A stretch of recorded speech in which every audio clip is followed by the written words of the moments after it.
Israel के सामने हर दिन कोई न कोई नई मुसीबत खड़ी हो रही है। एक ओर अमेरिका ने इसराइल को हथियार मुहैया कराने का ऐलान किया है, तो वहीं अमेरिका इसराइल को धमकी देने से पीछे नहीं हट रहा है। अमेरिका ने धमकी दी है कि इसराइल ने गाजा को दी जाने वाली मानवीय सहायता रोकने की कोशिश की तो अमेरिका इसराइल को मदद नहीं करेगा। बता दें कि अंकल सैम ने जिस दिन इसराइल को एक एंटी मिसाइल सिस्टम और इसके संचालित करने के लिए 100 जवान दिए, उसी दिन उसने मदद रोकने वाला बयान भी दे दिया। अमेरिकी कानून के मुताबिक ऐसे देश की मदद नहीं की जा सकती जो मानवीय सहायता को रोक देते हैं। एक रिपोर्ट में बताया गया है कि बीते रविवार को अमेरिका ने घोषणा की है कि वह इसराइल में अपने सैनिक तैनात करेगा। ठीक उसी दिन अमेरिकी अधिकारियों की ओर से इसराइल को एक पत्र भेजकर कहा गया है कि गाजा में मानवीय स्थितियों को सुधारो वरना अंजाम भुगतने के लिए तैयार रहो। इसके बाद मंगलवार को एक प्रेस कॉन्फ्रेंस हुई जिसमें अमेरिका के स्टेट डिपार्टमेंट के प्रवक्ता मैथ्यू मिलर ने ये बताने से इनकार कर दिया कि अमेरिका की सलाह न मानने पर इसराइल को किन परिस्थितियों का सामना करना पड़ेगा। उन्होंने कहा कि अभी भी मैं इस बारे में बात नहीं करूंगा। मंगलवार को लीक हुए एक पत्र में अमेरिकी स्टेट सेक्रेटरी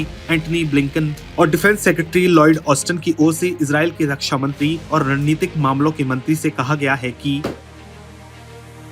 गाजा में मानवीय स्थितियों को सुधारने के लिए ठोस कदम उठाए जाएं। इसके लिए 30 दिनों के समय सीमा तय की गई है। इससे पहले इस साल की शुरुआत में जब इसराइल की ओर से दक्षिणी गाजा में अपने ऑपरेशन को विस्तार देने की कोशिश की जा रही थी तो अमेरिका ने हजारों बम की डिलीवरी रोक दी थी। हालांकि जल्द ही अमेरिका ने हथियारों की आपूर्ति फिर से शुरू कर दी, जिसके बाद इसराइल ने गाजा पर तो बमबारी की ही, लेबनान पर भी जोरदार हमला किया था।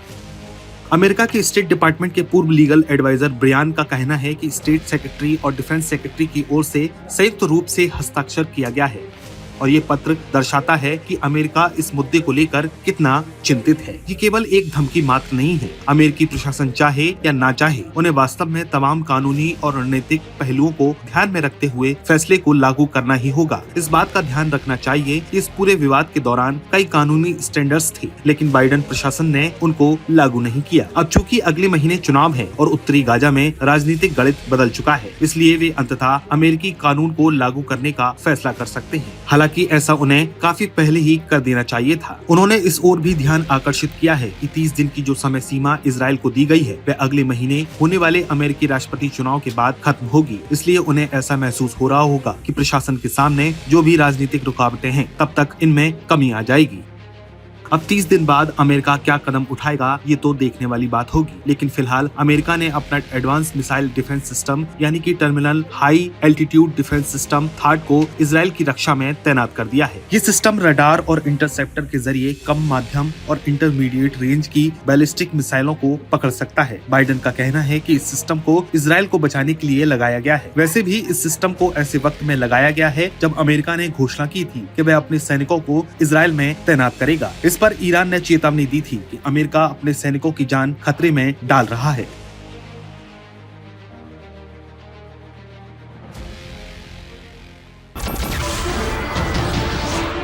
नमस्कार, मैं हूं मानक गुप्ता।